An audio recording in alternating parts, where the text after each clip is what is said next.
andando na luz. Amém? Eu te convido a ler, nós vamos então do versículo, na verdade do 6 até o 14, eu te convido a ler comigo, nós vamos usar a nova tradução na linguagem de hoje, para conseguirmos ler juntos.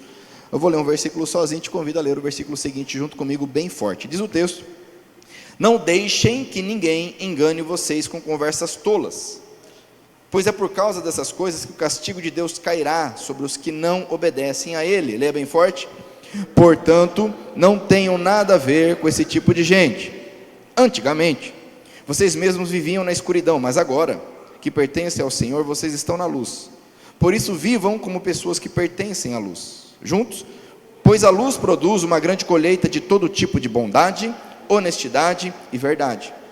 Procurem descobrir quais são as coisas que agradam o Senhor. Não participem das coisas sem valor que os outros fazem, coisas que pertencem à escuridão. Pelo contrário, tragam todas essas coisas para a luz, pois é vergonhoso até falar sobre o que essas pessoas fazem em segredo. E quando qualquer coisa é trazida para a luz, então a sua verdadeira natureza é revelada, porque o que é claramente revelado se torna luz. E é por isso que se diz, leia bem forte comigo: você que está dormindo, acorde, levante-se da morte e Cristo iluminará. Vamos mais uma vez bem forte, vamos lá? Você que está dormindo, acorde, levante-se da morte e Cristo o iluminará. Amém? Vamos orar mais uma vez. Pai querido e santo, maravilhoso Deus, obrigado pela tua graça e misericórdia, obrigado pela tua palavra que é luz, que é vida, que é poderosa para penetrar no mais profundo do nosso ser. E com temor, ó Pai, e amor, nós agora abrimos o coração para receber a tua instrução, a tua verdade, pedindo que teu Espírito nos dê sabedoria e discernimento. E Pai, nós repreendemos toda e qualquer ação do inimigo contra a tua palavra, contra a tua verdade. Eu oro, nós oramos gratos a ti, em nome de Jesus. Amém? Glória a Deus. Pode se sentar por um momento. Andando na luz. É interessante, nós estamos aí já há algum tempo estudando essa epístola e como Paulo utiliza essa expressão de andar, né? No versículo de número 4, no capítulo 4, a partir do versículo 1, nós já vimos, ele fala de andar em unidade. Andar, viver em unidade. O andar fala de viver, de um hábito, de um estilo de vida. Ele vai falar no capítulo 4, versículo 17, sobre andar em santidade. Unidade, santidade. Depois ele vai falar de andarmos em amor, no início do capítulo 5. E agora, pela quarta vez, ele utiliza essa expressão andar, aqui traduzido na NTLH como viver, mas andar agora na luz. Então vimos aqui unidade, santidade, amor e luz. Amém? E dentro desse contexto ele nos fala como igreja, ele fala para a igreja. Ele começa aqui no versículo de número 1 do capítulo 5, vocês são filhos queridos de Deus. Amém? Falamos bastante sobre essa questão de ser filho. Então ele está falando aqui para a igreja, e acerca da igreja, acerca daqueles que creem no Senhor, daqueles que, conforme está em João, capítulo 1, versículo 12, por crerem em Cristo Jesus, são feitos filhos de Deus. E nesse contexto, então, ele trabalha essa expressão de filho, certo? Ele vai falar, por exemplo, no versículo 1 de filhos amados, ele vai falar no versículo 6 de filhos da desobediência, e ele vai falar no versículo 8, veremos filhos da luz.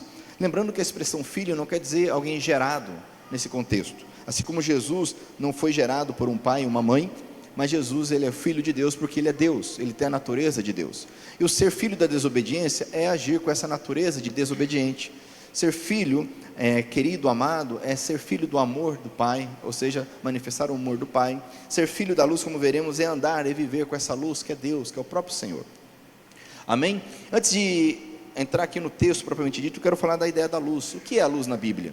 Interessante porque já no Gênesis começa com a expressão acerca do início. E lá no início havia nada, a não ser algo sem forma e vazio.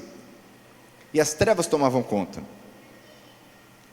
Mas, apesar das trevas tomarem conta, do abismo estar ali, a Bíblia diz que o Espírito de Deus pairava sobre as águas. O Espírito como uma ave, a expressão utilizada aqui traz essa ideia de flutuar, de voar como uma ave, né? Plainar como uma ave. O Espírito Santo estava ali. E Deus então, nós sabemos, libera a sua palavra. O próprio Senhor Jesus, conforme João capítulo 1 diz, que ele é o verbo, e o verbo era Deus, estava com Deus, e nada do que existe, nada do que foi feito sem ele. E Deus lança a sua palavra dizendo o quê? Quem sabe? Lá em Gênesis capítulo 1, versículo 3. O que Deus disse? Haja o quê? Haja o quê? Haja luz. E ali começa a intervenção divina. Toda intervenção de Deus começa com a luz. Não é à toa que Jesus diz: eu sou o caminho, eu sou a verdade e eu sou a vida. Mas Ele também diz: eu sou a luz do mundo. Quem está em mim não anda em trevas. Permaneçam em mim, e a luz estará em vocês.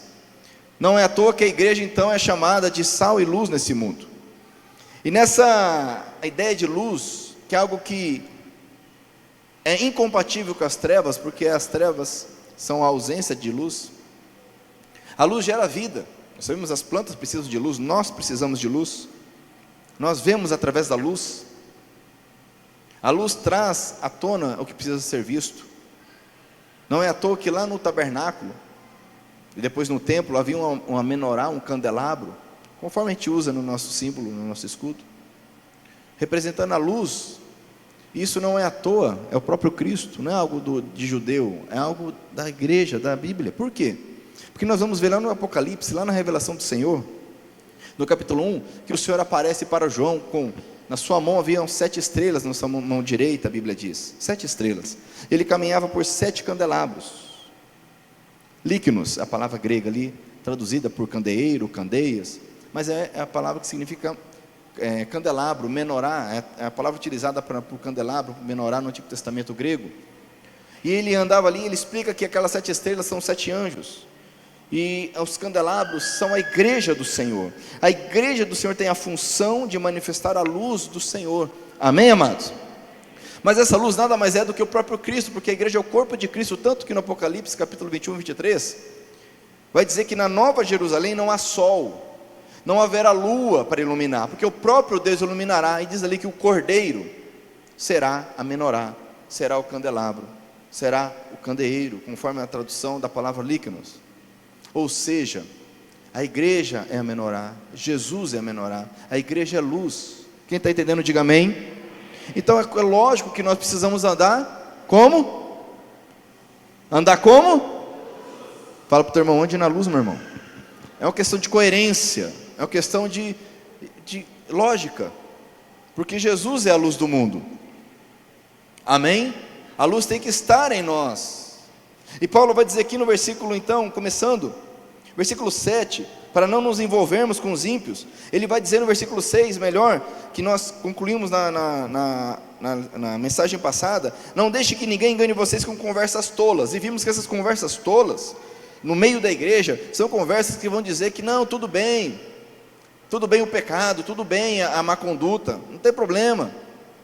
Que ele fala da imoralidade sexual, ele fala da impureza, e ele fala da cobiça, que é a idolatria, os 3 pecados. Vimos aqui que a imoralidade sexual, ela se impõe contra Deus, porque Deus criou o homem e a mulher, para juntos seriam uma só pessoa, uma só carne, e ambos gerarem filhos e filhas, e multiplicarem. E a imoralidade sexual é tudo que sai disso, que sai fora disso. E Paulo, ele trabalha a trindade de uma forma maravilhosa em Efésios. Vimos que a impureza se põe contra o Cristo, o nosso Cordeiro de Deus sem pecado, aquele que tira o pecado do mundo, aquele que não tem defeito. A impureza fala de algo com defeito, algo errado. E a cobiça se opõe contra o Espírito Santo de Deus. A cobiça é o amor por algo, quer ter algo. E o Espírito Santo, ele dá gratuitamente os dons, o ministério, ele gratuitamente ministra a igreja, porque nós recebemos de graça e temos que partilhar de graça, amém? Sim ou não? E nesse contexto, então, ele diz: não caiam em conversas tolas, versículo 7, portanto não tenham nada a ver com esse tipo de gente. No original vai falar com os filhos da desobediência, não tenham nada a ver com os filhos da desobediência. Amados, nós não podemos ter nada a ver com isso, com eles. E aqui ser coparticipante é participar do direito de alguém, essa expressão. Tanto que no capítulo 3 ele vai falar que nós somos coparticipantes com Cristo Jesus da herança, coparticipante com os santos. Aqui ele está dizendo para não sermos coparticipantes, para não termos nada a ver com os filhos da desobediência. Não podemos nos identificar com eles, não devemos participar. do modo como eles agem. Agora presta atenção aqui, isso é muito importante. Ele não está falando das pessoas do mundo. Os filhos da desobediência que ele se refere são pessoas dentro da igreja. Ele está falando, como eu disse, não perca o fio da meada, para a igreja.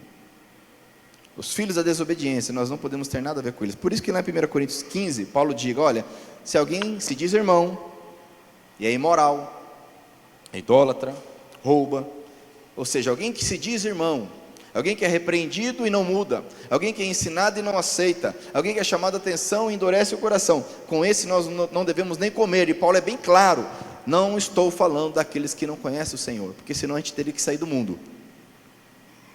Eu até compartilhei algo no grupo da igreja esses dias, estudando essa palavra, que no Novo Testamento a repreensão ela nunca é para quem é de fora da igreja, as repreensões são para a igreja. E Paulo também escreve aos Coríntios dizendo, olha, a igreja deve julgar a igreja, mas os que são de fora da igreja, Deus os julgará. Então essa palavra é para nós. Nós não devemos ser participantes das obras, não devemos ter nada a ver com aqueles que se dizem cristãos e não querem mudar de vida, não querem mudar de atitude. Quem está entendendo, diga amém. Ele vai dizer aqui, no versículo 8, ele vai trazer à memória a obra do Senhor por nós. Ele vai dizer, antigamente vocês mesmos viviam na escuridão. Interessante que o texto aqui original, ele vai dizer, antigamente vocês eram trevas, eram escuridão. Algumas versões mais literais vão trazer isso, por exemplo, a Revista Corrigida. Vocês eram trevas, olha só que forte isso. Antigamente nós éramos trevas. É mais do que viver nas trevas, essa é a própria treva. Porque não havia Deus em nós, não havia luz em nós. Mas aí nós pensamos, mas será que eu era tão mal assim? A questão não é ser mal, nós falamos disso em outra oportunidade. A questão não é ser mal, a questão é não ter Deus. Se não tem Deus, tem trevas. Se não tem Deus, não tem luz, é trevas. Não existe penumbra, ou luz ou trevas. Antigamente, Paulo está lembrando, glória a Deus, porque antes nós éramos trevas, nós éramos escuridão, mas agora, diga assim, glória a Deus, agora pertencemos ao Senhor, amém? E nós somos luz. Por pertencermos ao Senhor, isso não é nosso, não é inerente, não é algo que nasce em mim, não é algo da minha natureza, é algo que vem de Deus. Por estarmos unidos com o Senhor, nos tornamos luz. Glória a Deus por isso. Pois a luz, versículo 9, produz uma grande colheita de todo tipo. Existem frutos aqui. Mas olha que interessante, vamos refletir um pouco. Porque há pessoas que insistem em viver nas trevas, mesmo já tendo conhecido a luz. Paulo está falando, gente, isso é coisa do passado. Isso não é mais, não faz parte mais da nossa vida. Nós estamos no Senhor, precisamos viver na luz. Agora muitos, é interessante a expressão que Paulo usa lá em Romanos. Abra comigo lá em Romanos capítulo 1. Muitos buscando aprovação, muitos não querendo ser perseguidos, muitos não se posicionando. Olha que interessante, o Romanos capítulo 1, vai dizer lá no versículo... Na verdade, não vamos ler todo o trecho, mas ele faz uma descrição aqui da humanidade sem Deus. O versículo 29 diz, estão cheios de todo tipo de perversidade, maldade, ganância, vícios, ciúmes, crimes de morte, brigas, mentiras e malícia. Caluniam e falam mal uns dos outros. Têm ódio de Deus e são atrevidos, orgulhosos e vaidosos. E inventam mentiras de fazer o mal, maneiras de fazer o mal, desobedecem aos pais, são imorais, não cumprem a palavra, não têm amor por ninguém, não têm pena dos outros. Eles sabem... Olha que interessante isso aqui. Eles sabem que o mandamento de Deus diz que aqueles que fazem essas coisas merecem a morte, mas mesmo assim continuam a fazê-las. E pior ainda, olha só, aprovam os que fazem as mesmas coisas que eles fazem. E muitos, por buscar essa aprovação, não querem mudar de vida. Muitos buscando a aprovação do mundo, a aprovação da sociedade, a aprovação dessa cultura caída, não querem mudar de vida, querem permanecer no engano. Amado, se Paulo estava escrevendo isso, inspirado pelo Espírito Santo para aquela igreja, é porque isso estava acontecendo lá. e muito mais hoje. Precisamos clamar a misericórdia do Senhor e buscar a aprovação de Deus, não a aprovação das pessoas. Amém? Paulo escreve a Timóteo dizendo: todo aquele que quiser ser fiel ao Senhor sofrerá perseguição. Falando em perseguição, abrindo um parênteses aqui, eu peço que você ore pelos nossos irmãos na Nigéria. Possivelmente você não sabe o que está acontecendo na Nigéria, porque isso não aparece na mídia. Mas também compartilhei algo no grupo da igreja, e você depois procure algo na internet. Está havendo uma perseguição lá, não é de agora, já há um bom tempo. E são milhares de mortos, milhares de cristãos mortos, saqueados, expulsos das suas aldeias, pelo Estado Islâmico, pelo chamado Boko Haram. Eles estão matando os homens, as mulheres, sequestrando as crianças, as meninas, acabando com as escolas, com as vilas. Centenas, não é um caso, nem 2, nem 10 casos, são centenas de casos, há anos isso está acontecendo. É um genocídio que está acontecendo na Nigéria. Aí eu pergunto, você viu alguma notícia sobre isso na TV? Na mídia você tem visto alguma coisa? Sabe por que você não vê? Porque são cristãos, e o mundo não está nem aí para o cristão que morre. Não está nem aí para o cristão que morre. Se você puder, faça uma pesquisa. Perseguição na Nigéria. Você trabalha com IA, peça para a IA fazer um relatório para você dos dados. Estão matando sistematicamente a igreja. Mas é interessante porque a igreja tem crescido na Nigéria. Não vi nenhum glória a Deus. É que a gente não sabe nem o que é isso, né, amados? A gente vive tão tonto nas nossas coisas. A gente acha que, às vezes, cabe a internet em casa, a gente acha que isso é problema, né? Às vezes tem uma conta para pagar e já acha que isso é problema. Mas nós precisamos andar na luz. Ore pela igreja na Nigéria. Procure saber o que está acontecendo lá.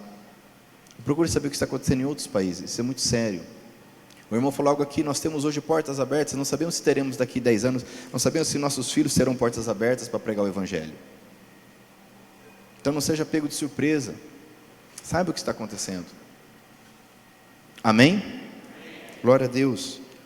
Procurem, olha o que diz o texto aqui. Versículo de número 8 estamos lendo, né? Falando da luz. Nós agora somos da luz. Quem agora vive na luz, diga glória a Deus.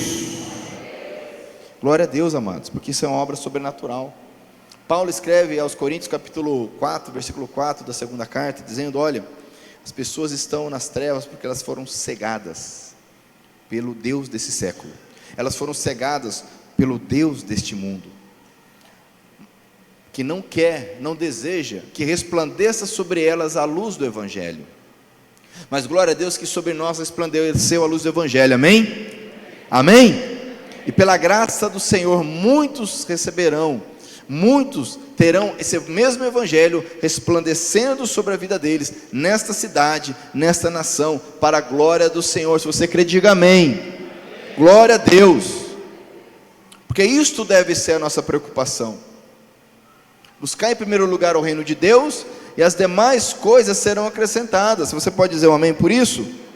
Glória a Deus. Isso é vitória. É o reino de Deus. Abra comigo a sua Bíblia lá em João capítulo 12, falando ainda sobre ser filho da luz, viver na luz. João capítulo 12, o evangelista usa muito essa figura da luz.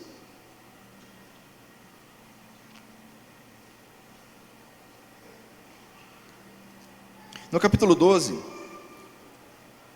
versículo 35, por exemplo, vai dizer assim, olha, Jesus aqui falando aos seus, Jesus respondeu: a luz estará com vocês ainda um pouco mais, vivam a sua vida enquanto vocês têm esta luz, para que as trevas, para que a escuridão não caia de repente sobre vocês. Quem anda na escuridão não sabe para onde vai. Lembra o provérbio que diz, né? Há caminhos que para o homem parecem retos, mas é o Senhor que tem a resposta. Quem está nas trevas não sabe para onde vai. Enquanto vocês têm a luz, versículo 36, creiam na luz, para que vocês possam viver na luz. Amém? Nós temos a luz, irmãos, isso não pode passar batido. Nós temos então crer na luz, para que permaneçamos vivendo na luz. Amém? Mas olha que interessante, João capítulo 3, vamos lá. Na obra feita pelo Senhor Jesus, quando Ele veio ao mundo, e permanece até hoje essa obra sendo feita. Você conhece o 3,16, né? Porque Deus amou o mundo de tal forma que deu o seu único filho para que todo que nele crê não morra, mas tenha vida eterna. Glória a Deus. Mas é interessante que o fato de Deus amar o mundo não quer dizer que o mundo amou a Deus ou amou a Jesus. Porque diz o texto aqui, mais adiante, versículo 19: é assim que o julgamento é feito. Deus mandou a luz ao mundo. Olha só. Deus mandou a luz ao mundo, mas as pessoas preferiram a escuridão, porque fazem o que é mal. Versículo 20: pois todos os que fazem o mal odeiam a luz e fogem dela, para que ninguém, olha que interessante isso aqui, veja as coisas más que eles fazem. Leia comigo o 21 bem forte. Mas os que vivem de acordo com a verdade procuram a luz, a fim de que possa ser visto claramente que as suas ações são feitas de acordo com a vontade de Deus. Amém? Olha só a atitude que devemos ter, uma atitude proativa, nós que cremos, buscar cada vez mais a luz, para que as obras sejam manifestas e sejam transformadas, conforme Paulo escreve, veremos daqui a pouco. 1 João capítulo 5 vai dizer: se nós andarmos na luz, como Cristo na luz está, algo maravilhoso vai acontecer. Abra comigo 1 João capítulo 5, perdão, capítulo 1, primeira carta de João capítulo 1, versículo 5.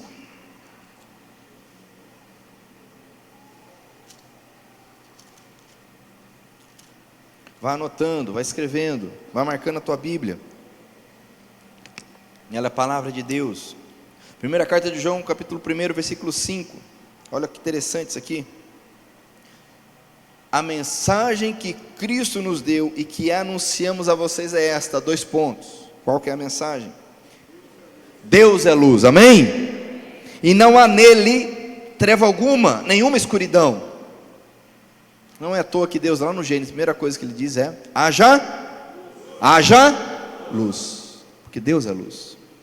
E não há nele nenhuma escuridão. Portanto, versículo 6, se dizemos que estamos unidos com Deus e ao mesmo tempo vivemos na escuridão, então estamos mentindo com palavras e ações. Olha só, isso é para a igreja, não é para quem está no mundo. Quem está no mundo não fala que vive na luz, nem sabe que existe luz.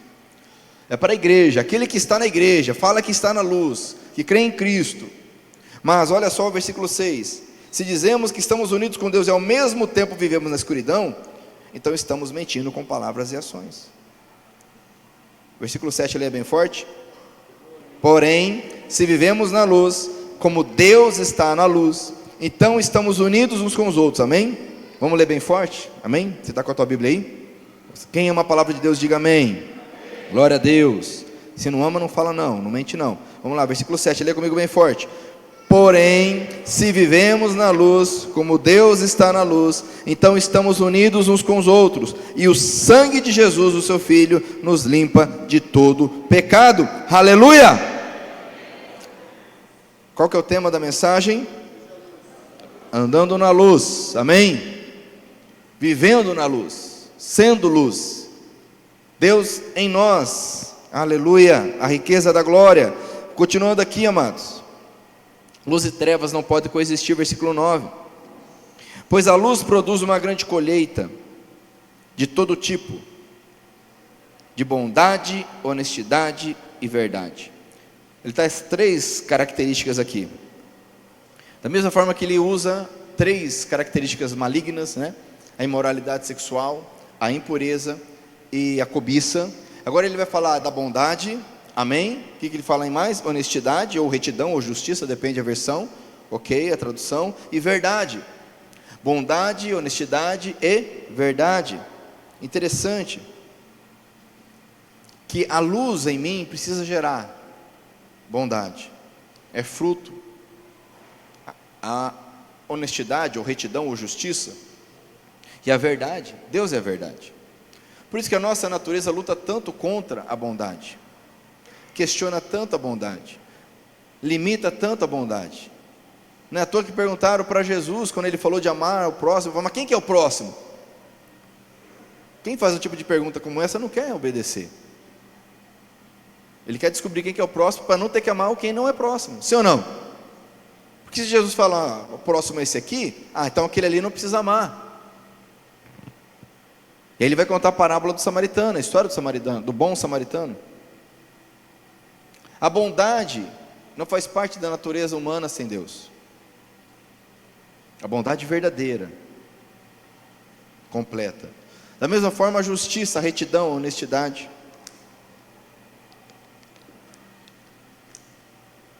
E muito menos a verdade. Nós fugimos da verdade, nós lutamos contra a verdade, porque Deus é a verdade. Quando Adão peca, você sabe o que acontece quando Deus o confronta? Ele foge da verdade. Quando Caim é questionado acerca de Abel, ele foge da verdade. Quando nós somos confrontados pelo pecado, nós fugimos da verdade. Mas quando nós andamos na luz, ela começa a produzir em nós bondade, honestidade e luz. Amém? Quem está entendendo, diga glória a Deus. Interessante, há um texto lá em 2 Crônicas, se eu puder abrir, que fala de um rei chamado Ezequias. Segundo livro das Crônicas dos reis de Israel e Judá, capítulo 31, vai falar desse rei. Ezequias foi o penúltimo rei bom. Dos poucos bons reis de Judá, esse foi o penúltimo.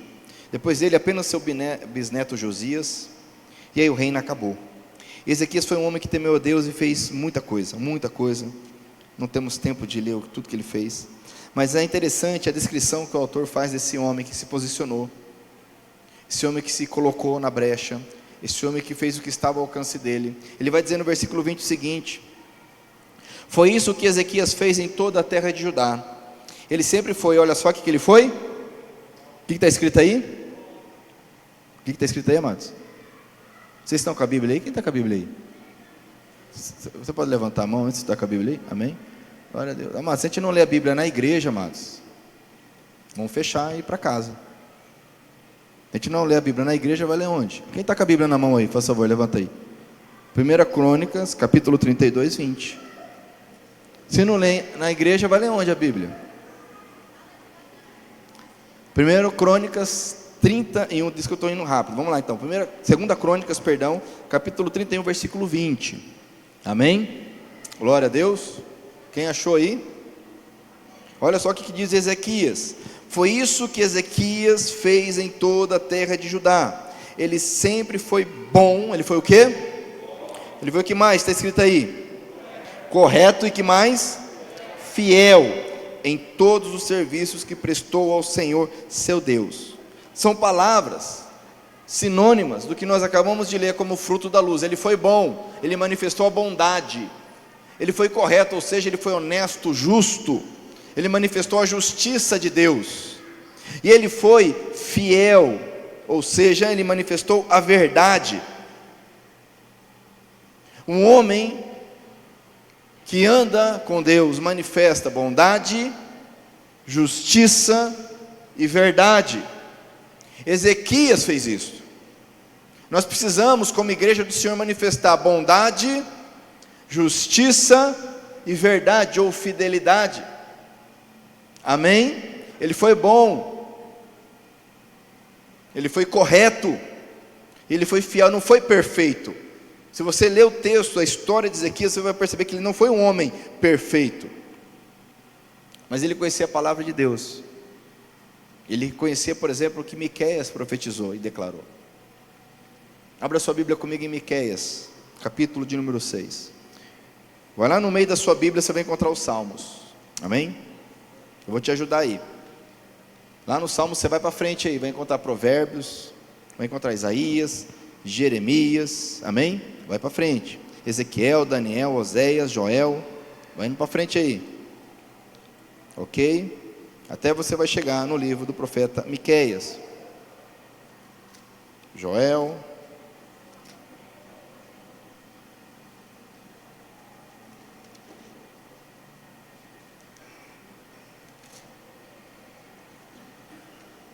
Depois de Amós, Obadias é bem pequenininho, Jonas, Miqueias, amém?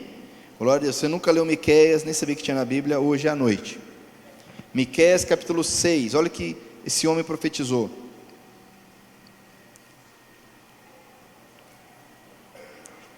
E ele profetizou na época do rei Ezequias, esse homem que foi bom, esse homem que foi correto, esse homem que foi fiel.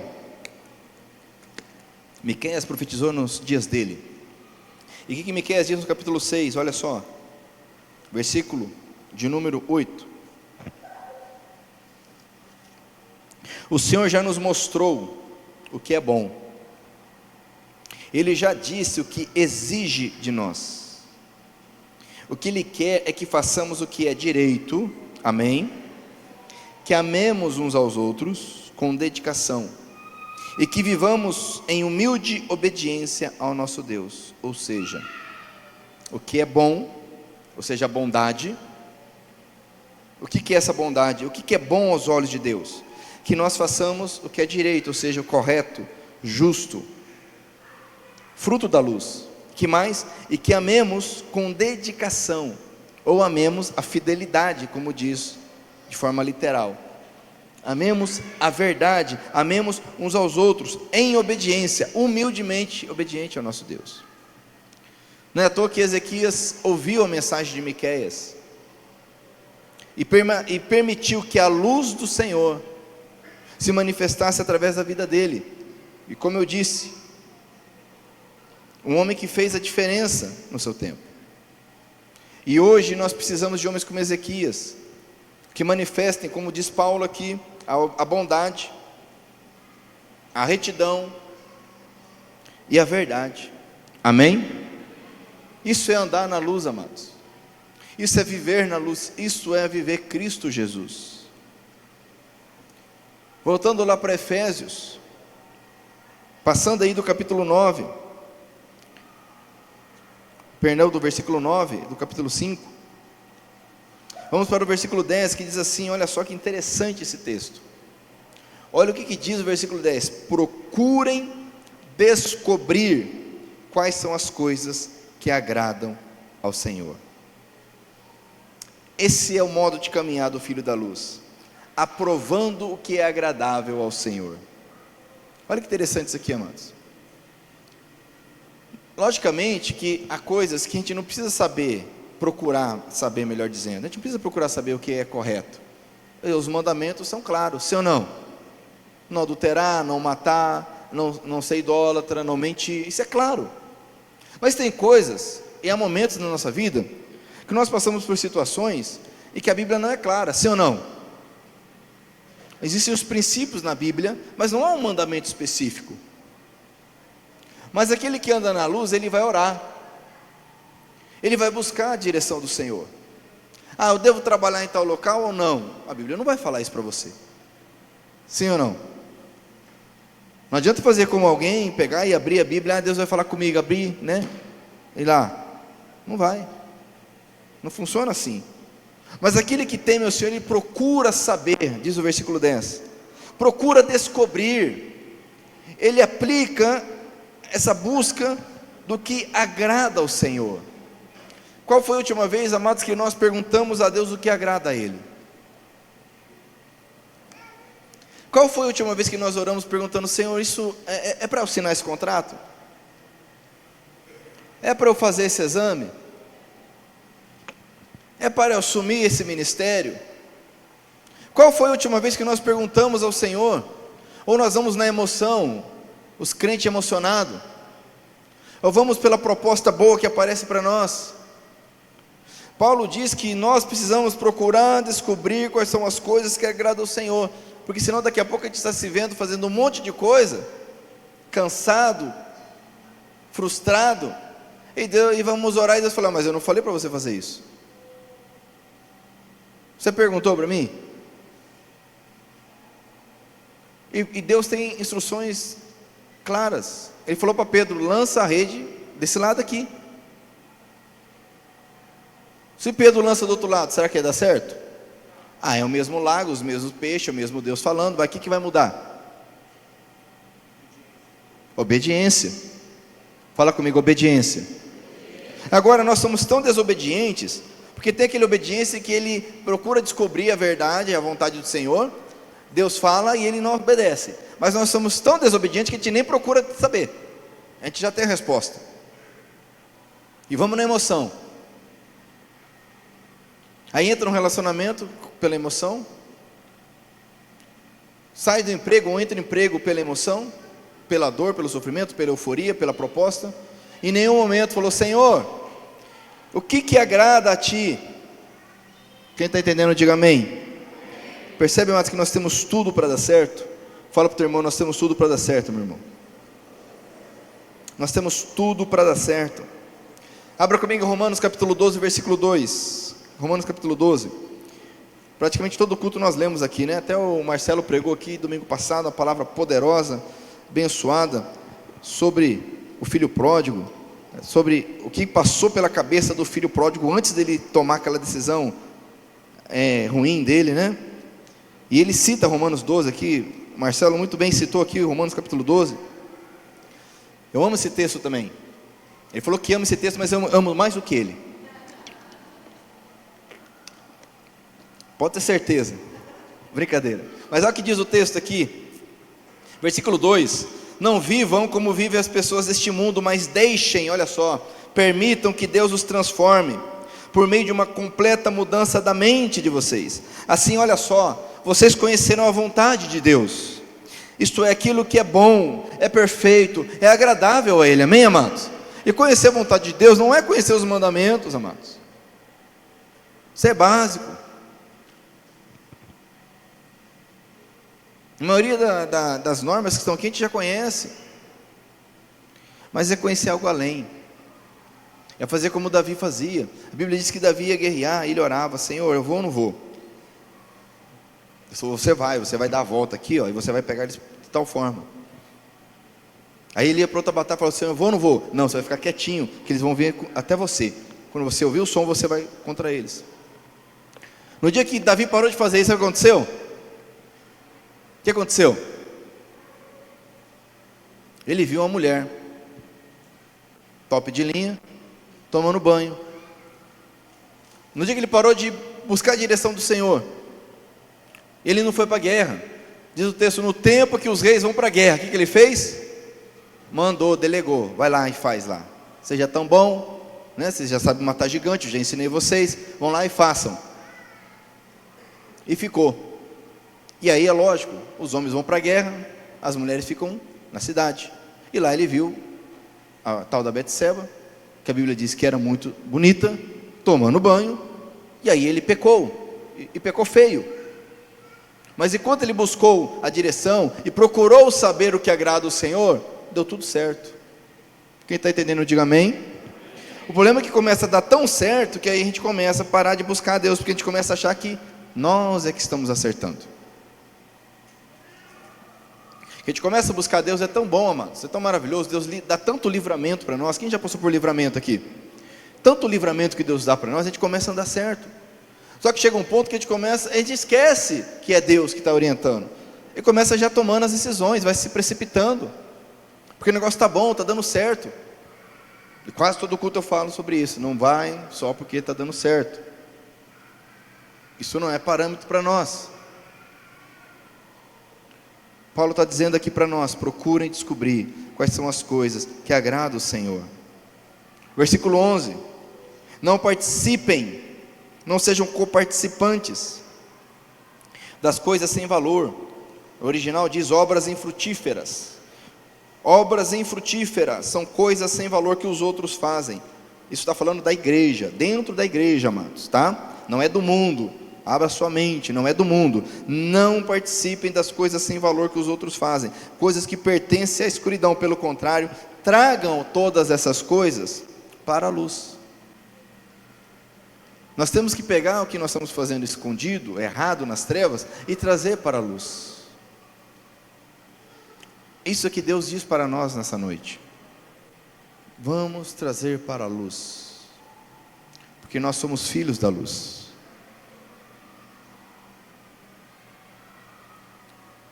É a única solução. Isso ele não está falando para o mundo, porque o mundo, amados, já está nas trevas. Isso fala para nós, não vamos ficar imitando obras infrutíferas, porque está dando certo. Quantos que a gente vem porque tem tal pregador, tem tal contexto, tal, e começa a imitar e fazer igual.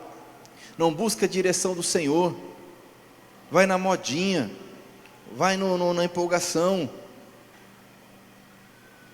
Lembra dos filhos de Seva? Quem já ouviu falar dos filhos de Seva aqui?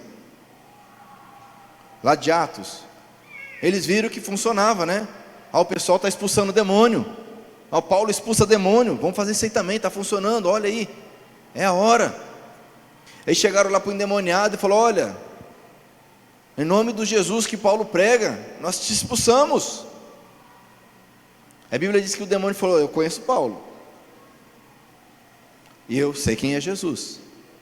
Ah, mas vocês vão tomar um couro agora. E eles apanharam tanto que fugiram pelado, fugiram nus. Os 7 filhos de Seva. Estava dando certo. Não podemos imitar as obras infrutíferas desse povo que só faz por fazer. Diz aqui o versículo, amados: pelo contrário, tragam todas as coisas para a luz. Ao versículo 12: pois é vergonhoso até falar sobre o que essas pessoas fazem em segredo. Isso não está falando do mundo, amados, porque o mundo não faz as coisas erradas em segredo, faz a luz e ainda posta na rede social para todo mundo ver, porque dá like. Está falando para nós, porque o que nós fazemos é vergonhoso. O que nós fazemos em segredo, querendo fugir de Deus, fugindo da luz, nas trevas, é vergonhoso, até falar. Mas Deus, Ele nos ordena, não podemos permitir que as obras das trevas se espalhem e sufoquem a luz que está em nós. Quem aqui possui a luz do Senhor, diga amém. Só que se nós não cuidarmos, amados, as obras infrutíferas, as coisas sem valor, cuidado com as coisas sem valor, cuidado com as obras infrutíferas, porque elas vão minar, vão roubar, vão matar a luz. Quem está entendendo, diga amém. Abra comigo Isaías capítulo 29. Isaías capítulo 29, saudoso profeta Isaías, o homem que disse, o que ele disse, pastor Márcio? Hinene, amém? Glória a Deus. Lá no capítulo 6, quando ele tem a visão, ele fala: eis-me aqui, Senhor, Hinene. Mas aqui no capítulo 29, saudoso profeta Isaías, olha o que ele diz, falando do povo de Israel, falando do povo de Deus, versículo 13: o Senhor diz, olha só: este povo ora a mim com a boca e me louva com os lábios, mas o coração está longe de mim. A religião que eles praticam não passa de doutrinas, ensinamentos humanos, que eles só sabem repetir de cor. Por isso, mais uma vez, vou deixar esse povo espantado com as coisas estranhas. Olha só, amados, por isso que tem tanta coisa estranha e terrível acontecendo no meio da igreja. Olha só: por isso, mais uma vez, vou deixar esse povo espantado com as coisas estranhas e terríveis que farei no meio dele. Com toda a sua sabedoria, os seus sábios não poderão explicá-las, e o conhecimento dos que são instruídos não adiantará nada. Lê comigo o versículo 15 bem forte, vamos lá? Ai dos que escondem os seus planos do Senhor, que fazem as suas maldades na escuridão e dizem: ninguém pode nos ver, ninguém sabe o que estamos fazendo. Será que tem gente na igreja assim? Será que tem gente no meio do povo de Deus assim? Ai dos que escondem seus planos do Senhor, que fazem as suas maldades na escuridão e dizem: ninguém pode nos ver, ninguém sabe o que estamos fazendo. Os olhos do Senhor estão em todos os lugares, mas nós agimos como se não estivessem. O Senhor está falando para nós essa noite: traga luz, traga para a luz. Amém? Quem está entendendo aí? Versículo 13, lá, voltando para Efésios 5, já indo para o encerramento, versículo 13. E quando qualquer coisa é trazida para a luz, então a sua verdadeira natureza é revelada, porque o que é claramente revelado se torna luz. Primeira parte do 14. O que Paulo está dizendo, amados? Nós precisamos trazer para a luz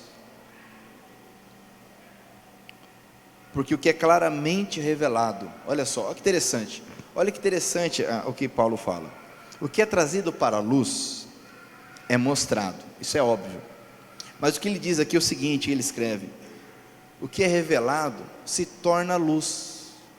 Como assim?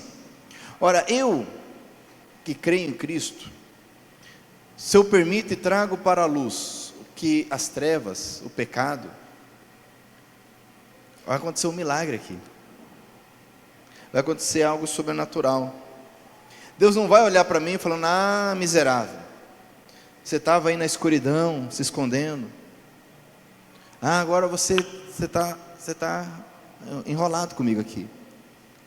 Não, se nós apresentarmos para o Senhor, se nós trouxermos a luz, o que vai acontecer? Tudo que é trazido à luz se torna, olha só, é transformado em luz. Eu não vi nenhum glória a Deus. Ah, bom, o diabo vai falar assim: não faz isso não, não se exponha, não vai, não, para com isso aí. Você é doido falar isso aí? Você é doido trazer a luz? Não faça isso não. Ele quer que a gente ande nas trevas, se escondendo. Ele fala: se você expor, você vai ser massacrado, você vai ser destruído, você vai ser envergonhado, humilhado, ninguém mais vai te dar valor. Mas Paulo diz: tudo que é trazido para a luz se torna visível, e mais do que isso, tudo que é trazido para a luz se torna luz. Amém? Quem está entendendo isso, amados? Andando na luz tem a ver com trazer à luz o que precisa mudar na nossa vida, trazer à luz o que ainda é trevas, o que ainda está escondido, para que se torne luz. Porque enquanto nós continuamos escondendo, é trevas, são trevas, não vai mudar. Apenas se nós trouxermos para a luz. E é por isso que se diz, o versículo 14 continua: aqui é um chamado para nós, é um chamado para a igreja, é um chamado para mim e para você, não é para o mundo isso aqui. Por isso que se diz: você que está dormindo, acorde. Você que está dormindo, desperte. Isso aqui é para quem está na igreja. Você que está dormindo. Por isso que Jesus, lá em Mateus capítulo 25, ele conta a parábola das 10 virgens. E uma coisa que caracteriza essas 10 virgens, que representam a igreja do Senhor, é que elas dormiram. Elas dormiram. Mas o Senhor fala para mim, fala para você nessa noite. Fala para o teu irmão: acorda, meu irmão. Nós precisamos acordar da preguiça espiritual. Por isso que Paulo diz, escreve, por isso que se diz: você que está dormindo, acorde, levante-se da morte e Cristo o iluminará. Amém? Levante-se e Cristo o iluminará. Paulo não está apontando para nós para nos condenar, mas ele está dizendo: saia das trevas, traga para a luz, e vai se tornar luz, e Cristo vai te iluminar. Você viverá na luz, Cristo viverá na tua vida. Amém? Mas Satanás está dizendo: não faça isso não. Não precisa tudo isso não. Não é bem assim não. Ele deseja que eu continue, que você continue com as obras inúteis, infrutíferas, sem valor. Sabe o que Jesus falou para os discípulos quando ele foi orar no Getsêmani? Ele levou Pedro, Tiago e João, falou: vocês orem comigo, vigiem comigo que eu vou ali orar. E a Bíblia diz que por 2 vezes Jesus voltou, e eles estavam, como que eles estavam? Dormindo. E Jesus deu explicação para eles, e eles ficaram envergonhados. A Bíblia diz que eles não sabiam o que dizer para Jesus. Era um momento tenso, era um momento pesado. Jesus tinha participado da ceia com eles, falado: ó, o Filho do Homem vai ser entregue, eu vou orar, eu preciso orar. Não era um momento qualquer ali, mas mesmo diante de tensão, mesmo diante do que havia de acontecer ali, haveria de acontecer, eles dormiram. E Jesus explica: sabe por que vocês dormiram? Ele fala: olha, o Espírito está pronto. O Espírito está pronto, vocês creem, mas a carne, o corpo, é fraco, é limitado.